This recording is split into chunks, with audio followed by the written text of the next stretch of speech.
சீரியலோட கதை வேணால் போர் அடிக்கலாம், ஆனால் கதையே இல்லாமல் ஒரு சீரியல் ஓடுது அப்படின்னா அது வந்து சிறகடிக்க ஆசை தான். இப்போ ரோஹிணி வந்து அவங்க ரிலேட்டிவ்க்கு முத்து தான் கார் ஓட்டுறாருன்னு தெரிஞ்சிருச்சு. இப்போ இதை எப்படியாவது அவாய்ட் பண்ணுங்கிறதுக்காக வித்யா கிட்ட நீ முருகன் கிட்ட சொல்லி எப்படியாவது முத்துக்கு பதிலாக வேற யாரையாவது அரேஞ்ச் பண்ண சொல்லுன்னு சொன்னோடனே வித்யா முடியாது, இதனால எனக்கும் வந்து முருகனுக்கும் சண்டை தான் வரும் அப்படின்னு சொல்லிடுறாங்க.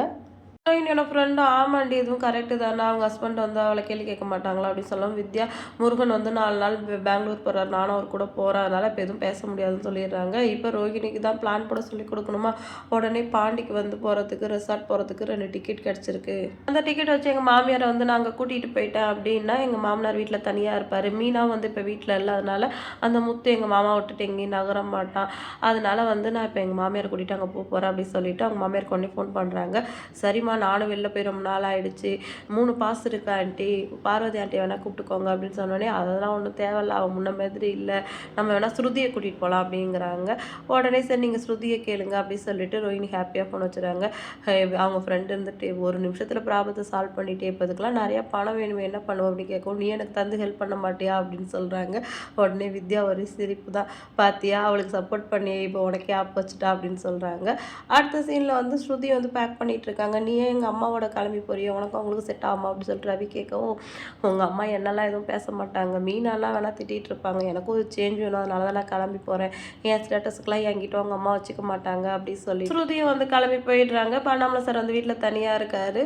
முத்து இருந்துட்டு என்ன போகிற மாதிரி டல்லாக இருக்கு அப்படின்னு சொல்லவும், இல்லைடா அம்மா கிளம்பிட்டால, எனக்கு அது மேலே ஒரே ஞாபகமாக இருக்குது, என்ன பண்ணுறதுன்னு தெரியல, வெறிச்சோன்னு இருக்குது வீடு அப்படின்னு சொல்கிறாங்க. ஓ அம்மாவை ரொம்ப மிஸ் பண்ணுறியாப்பா அப்படின்னு சொல்லிட்டு கேட்குறாரு. சரின்னு அப்புறம் மீனா வந்து ஃபோன் பண்ணுறாங்க. பாட்டிக்கு இப்போ உடம்பு பரவாயில்ல அப்படின்னு சொல்லவும், பார்த்தியா பிடிச்சவங்கள பார்த்தாலே உடம்பு சரியாயிடும் அப்படின்னு சொல்கிறாங்க. அதுக்கப்புறம் தான் அம்மா ஸ்ருதி ரோஹிணி எல்லாருமே வந்து பாண்டி ரெசார்ட்டுக்கு போயிருக்க மாதிரி சொல்லவும், அப்போ வீட்டில் மாமா தனியாக இருப்பார், நீங்கள் மாமா விட்டுட்டு எங்கேயும் போகாதீங்கன்னு மீனா சொல்கிறாங்க. அதுவும் கரெக்டு தான், நாங்கள் உன்னை விட்டுட்டு எங்கேயும் போக மாட்டோம்ப்பா அப்படின்னு சொல்லிட்டு ரவியும் லீவ் போட சொல்கிறாரு. மனோஜ் வந்துட்டு நான் வேலைக்கு போகணும் அப்படின்னு சொல்லவும், நீ மட்டும் ஏன்டா வேலைக்கு போகிற, நீயும் வீட்டில் இரு அப்படின்னு சொல்கிறாங்க. மனோஜ் யோசிச்சு பார்த்துட்டு, ஆமாம் நீங்களாம் ஜாலியாக இருப்பீங்க, நான் மட்டும் அங்கே போய் கஷ்டப்படணுமா சொல்லிட்டு அவரும் வீட்லேயே இருக்காரு. பாட்டெலாம் போட்டுட்டு செம்மையாக ஜாலியாக டான்ஸ் ஆடிக்கிட்டு என்ஜாய் பண்ணிக்கிட்டு இருக்காங்க. அடுத்து வந்து கிச்சனில் போய் ஒன்றா சேர்ந்து குக் பண்ணுறாங்க. நம்ம மனோஜ் வந்து விழுந்து வேலைலாம் செய்கிறாரு. அதை பார்த்துட்டு ரவி என்னடா இவன் சொல்லாமலே வேலைலாம் பார்க்குறான், ஒரே ஆச்சரியமாக இருக்குது அப்படின்னு சொல்கிறாங்க. நம்ம இப்போ தான் தனியாக இந்த வீட்டில் 4 ஆம்பளைங்க இருக்கோம், செம்மையாக என்ஜாய் பண்ண வேண்டியதா அப்படின்னு சொல்லிட்டு எல்லாருமே நல்லா என்ஜாய் பண்ணிகிட்டு இருக்காங்க.